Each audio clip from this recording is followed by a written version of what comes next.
Bharat Pak border पर आज से ऑपरेशन सर्द हवा जारी। सरहद पर सीमा सुरक्षा बल बीएसएफ ने नफरी बढ़ा दी है। कोहरे की आड़ में ना हो कोई घुसपैठ को लेकर पैनी नजर रहेगी। 26 जनवरी और पंजाब विधानसभा चुनाव को लेकर अलर्ट मोड जारी कर दिया गया। आपको बता दें कि बॉर्डर पर बीएसएफ के अधिकारी और सभी जवान पूरे तरीके से चौकस हैं। अत्याधुनिक हथियारों के साथ ये ऑपरेशन चलेगा।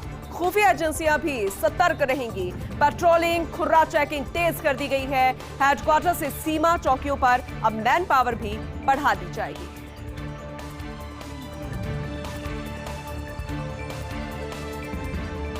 आईएएस प्रतिनियुक्ति नियमों में केंद्र के प्रस्तावित संशोधन का विरोध किया जा रहा है। आपको बता दें कि मुख्यमंत्री अशोक गहलोत ने प्रधानमंत्री मोदी को पत्र लिखकर विरोध जताया है और साथ में यह भी कहा है कि भारतीय प्रशासनिक सेवा नियम 1954 के नियम 6 में प्रस्तावित संशोधनों को रोके जाने का आग्रह किया गया है।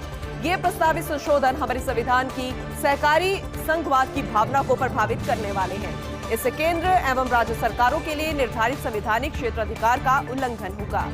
राज्य में पदस्थापित अखिल भारतीय सेवा के अधिकारियों में निर्भया होकर एवं निष्ठापूर्वक कार्य करने की भावना में कमी आएगी। इस संशोधन के बाद केंद्र सरकार संबंधित अधिकारी और राज्य सरकार की सहमति के बिना ही अखिल भारतीय सेवा के अधिकारियों को केंद्र में प्रतिनियुक्ति पर बुला सकेगी। वहीं उन्होंने ये भी कहा कि हमारे देश के संविधान निर्माताओं ने अखिल भारतीय सेवाओं की संकल्पना जन कल्याण तथा संघवाद की भावना को ध्यान में रखकर की थी। इस संशोधन से लौह पुरुष सरदार वल्लभ भाई पटेल द्वारा स्टील फ्रेम ऑफ इंडिया बताई गई सेवाएं भविष्य में कमजोर होगी। संशोधन के कारण संविधान द्वारा निर्धारित लक्ष्यों की प्राप्ति तथा जन कल्याण के लक्ष्यों को अर्जित करने के राज्यों के प्रयासों को निश्चित रूप से ठेस पहुंचेगी। प्रधानमंत्री से उन्होंने आग्रह किया कि वे व्यक्तिशः हस्तक्षेप कर इन प्रस्तावित संशोधनों के माध्यम से भारत के संविधान और राज्यों की स्वायत्तता पर हो रहे आघात पर रोक लगाएं, ताकि हमारे देश के संविधान निर्माताओं द्वारा विकसित संघवाद की भावना को अक्षुण्ण रखा जा सके। इससे पहले ममता बनर्जी भी प्रस्तावित संशोधन को लेकर पत्र लिखकर अपना विरोध जता चुकी हैं।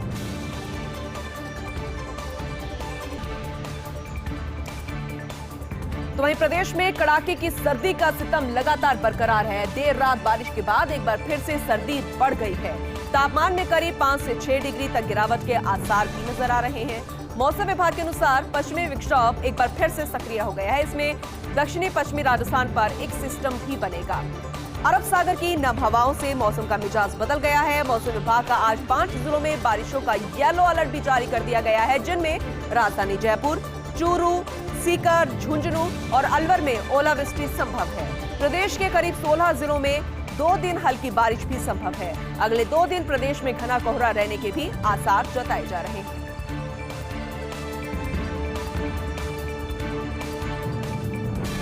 सिर्फ मौसम की मार ही नहीं, कोरोना का भी जयपुर एयरपोर्ट पर फ्लाइट्स के संचालन पर बुरा असर देखने को पड़ रहा है।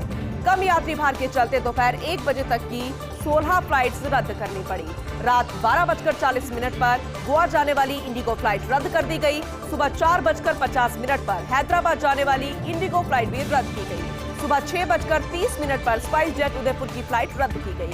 सुबह 7:40 पर दिल्ली जाने वाली इंडिगो की फ्लाइट भी रद्द करनी पड़ी। और ऐसी ही लिस्ट में कई नाम सामने आए, जिनमें सुबह 7:45 पर कोलकाता जाने वाली इंडिगो की फ्लाइट भी रद्द करनी पड़ी। सुबह 8:30 पर मुंबई जाने वाली स्पाइस जेट की फ्लाइट को भी रद्द करना पड़ा। इसके बाद ठीक 10 मिनट बाद चंडीगढ़ जाने वाली इंडिगो की फ्लाइट को भी रद्द किया गया। ठीक 10 मिनट बाद 8:50 पर लखनऊ जाने वाली इंडिगो की फ्लाइट को भी रद्द करना पड़ा। वहीं सुबह 8:50 पर इंदौर जाने वाली इंडिगो की फ्लाइट को भी रद्द करना पड़ा। इतना ही नहीं, सुबह 9:05 पर कोलकाता जाने वाली गो फर्स्ट की फ्लाइट को भी रद्द करना पड़ा। 10 बजने से ठीक 5 मिनट पहले चेन्नई जाने वाली इंडिगो की फ्लाइट को भी रद्द कर दिया गया। वहीं 11:20 पर अहमदाबाद जाने वाली गो फर्स्ट की फ्लाइट भी रद्द की गई। 11:55 पर उदयपुर जाने वाली स्पाइस जेट की भी फ्लाइट रद्द कर दी गई, यानी कि रद्द होने वाली फ्लाइट्स का आंकड़ा बढ़ता गया। इसके बाद दोपहर 12:25 पर चेन्नई की एयर एशिया की फ्लाइट भी रद्द कर दी गई। 12:30 बजे सिलीगुड़ी जाने वाली स्पाइस जेट फ्लाइट को भी रद्द करना पड़ा, क्योंकि यात्री बाहर बिल्कुल कम था। दोपहर 1:20 पर हैदराबाद जाने वाली गो फर्स्ट की फ्लाइट को भी रद्द करना पड़ा। प्रदेश में जल संकट पर बनी राजस्थानी फिल्म टर्टल को नेशनल अवार्ड मिला है। फिल्म डायरेक्टर अशोक चौधरी की फिल्म को ये नेशनल अवार्ड मिला है और पहली बार राजस्थानी भाषा की किसी फिल्म को नेशनल अवार्ड मिला है। राजस्थान के गांवों के जल संकट का फिल्म टर्टल में सुंदर चित्रण किया गया है। हालांकि कोविड के चलते अभी सिनेमाघरों में इसे प्रदर्शित नहीं किया गया है, लेकिन 190 देशों में OTT प्लेटफॉर्म पर इस फिल्म की लॉन्चिंग की गई है। गूगल रिव्यू में भी फिल्म टर्टल को काफी पसंद किया जा रहा है। फिल्म से राजस्थान की कला, संस्कृति व पर्यटन को एक अलग ही पहचान मिलेगी। अभिनेता संजय सहित कई बड़े कलाकार इस फिल्म के हिस्सा बने हैं और उन्होंने इसमें अभिनय किया है। राज्यसभा सांसद डॉक्टर किरोड़ीलाल मीणा का फिटनेस चैलेंज। जी हां, Sawai Madhopur housing board road पर डॉक्टर मीणा ने फिटनेस चैलेंज दिखाया। 7 किलोमीटर की मॉर्निंग वॉक में 2 किलोमीटर जमकर दौड़े डॉक्टर मीणा। 70 साल की उम्र में सर पर दौड़े, लेकिन इस बार दौड़ सियासी नहीं। डॉक्टर किरोड़ी मीणा को देखकर वहां मौजूद कुछ युवाओं ने भी कदम ताल मिलाए। अब सोशल मीडिया पर डॉक्टर किरोड़ीलाल मीणा का ये वीडियो जमकर वायरल हो रहा है। हाल ही में पैदल चलकर गए थे गोविंद देव जी और गणेश मंदिर भी, और करीब 7 किलोमीटर और 10 किलोमीटर चलकर गए थे पैदल। सियासत में भी कई बार फिटनेस चैलेंज का लोहा मनवा चुके हैं डॉक्टर किरोड़ीलाल मीणा।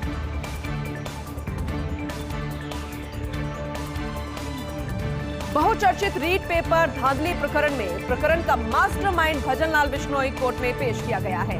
भजनलाल को गंगापुर न्यायालय में पेश किया गया। आरोपी रामलखन और अमृतलाल को भी पेश किया गया है। जयपुर ATS द्वारा पेश किए गए इन आरोपियों को वही न्यायालय ने 27 जनवरी तक पुलिस रिमांड पर सौंप दिया है। इस पूरे मामले में 2 कांस्टेबल समेत अब तक 32 लोग गिरफ्तार हो चुके हैं।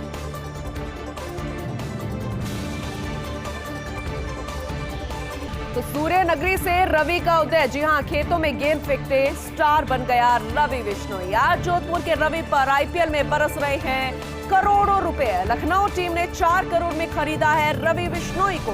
पिछले सत्र की बात करें तो किंग्स पंजाब में खेले थे 2 करोड़ रुपए में।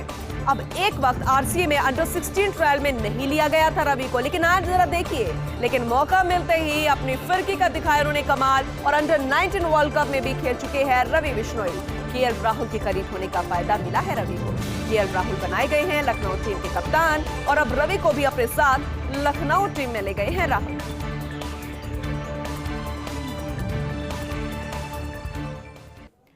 फर्स्ट इंडिया अखबार में राजेंद्र छाबड़ा की रिपोर्ट आरुषि मलिक से रिलेटेड ये खबर है। दरअसल IAS आरुषि मलिक की अजीब और अनूठी परिस्थितियों को हैंडल कर रही है। पशुपालन, गोपालन और मत्स्य विभागों की सचिव, लेकिन पशुपालन और मत्स्य नहीं है कोई निदेशक। पशुपालन निदेशक की पोस्ट तो जनवरी 2020 से खाली है। लक्ष्मण सिंह कुड़ी के ट्रांसफर से मत्स्य में भी नहीं है कोई निदेशक, और इन दोनों ही निदेशकों की जिम्मेदारी भी सचिव आरुषि मलिक पर है। राज्य प्रशासन में ऐसी स्थिति पहली बार आई है जहां इतनी जिम्मेदारियां बखूबी संभालने के लिए की जा सकती है। आरुषि मलिक की सराहना।